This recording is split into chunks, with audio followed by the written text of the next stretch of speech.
Hello snowboarders of the internet, I am your host TC and today I will be reviewing the public research. If you're interested in this board or any other boards or bindings I mentioned in this video, make sure you're going down in that description, clicking those affiliate links, and that way you know you don't have to go searching the internet yourself because we got you covered.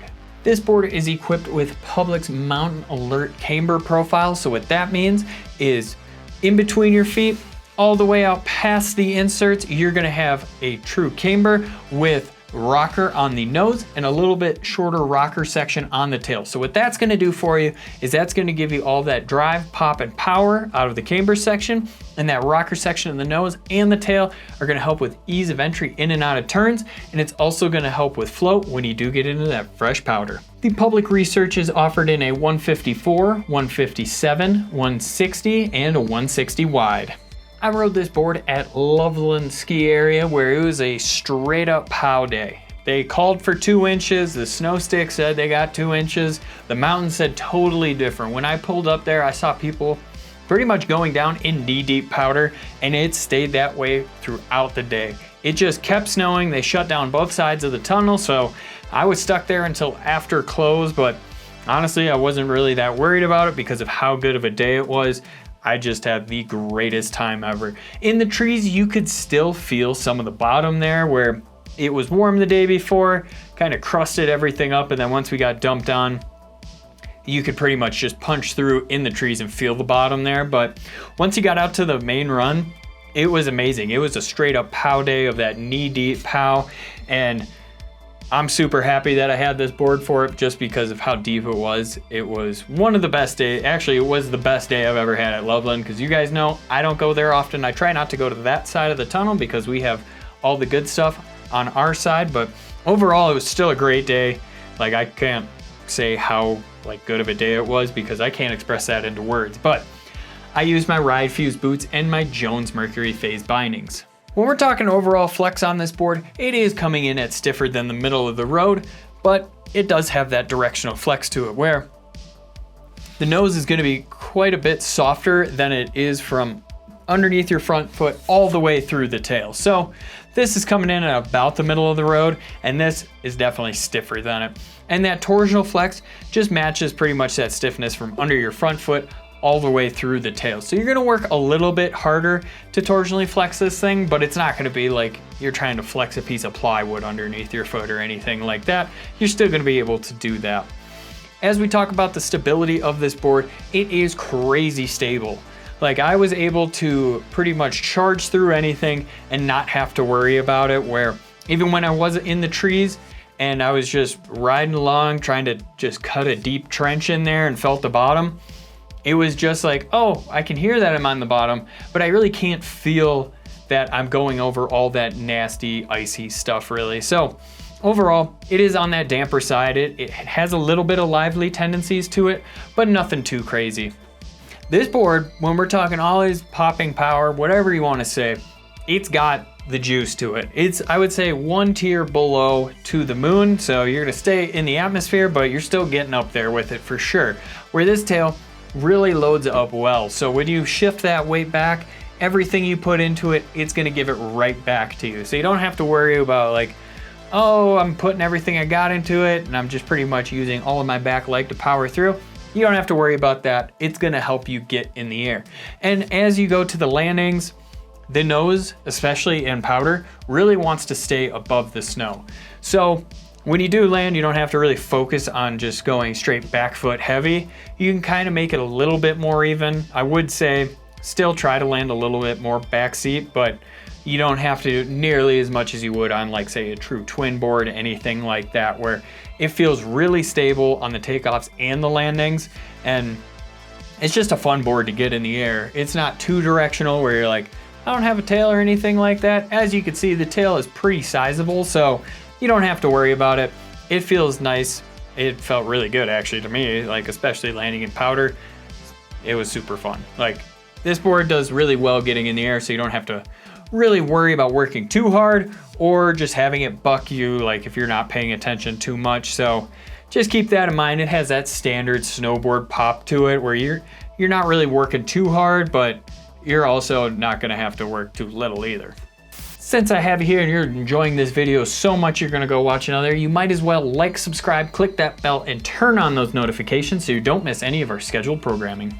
When you're going to butter on the tail on this board, I would highly recommend getting it into fresh powder, because I was able to literally just lean all the way back, throw my weight straight to that tail, and just watch it go straight up to midnight or 12 o'clock, however you want to say it, but it'll just hold you right there. I had one problem where I threw everything I had into it, really flexed into the tail, and it just gave out on me, but literally that was when I put everything I had into this board. So it does butter really nicely. You are gonna work a little bit harder on the tail than you are on the nose, but it still butters like no one's business in fresh powder.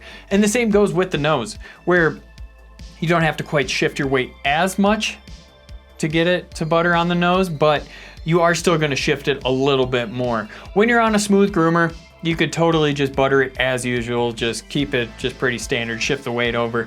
But when you get into that fresh snow, you can really just kind of torque it a little bit extra and it still wants to hold for you. And that's honestly what I found was great about this board too, was because the tail kick and the nose kick are pretty abrupt on it, it really does a good job of just holding you in place and not letting you get a little too rambunctious on it and just swooping out. So overall, this thing will butter like no one's business in fresh POW, and it'll hold its own on the fresh groomers, but you know, POW butters, they're amazing.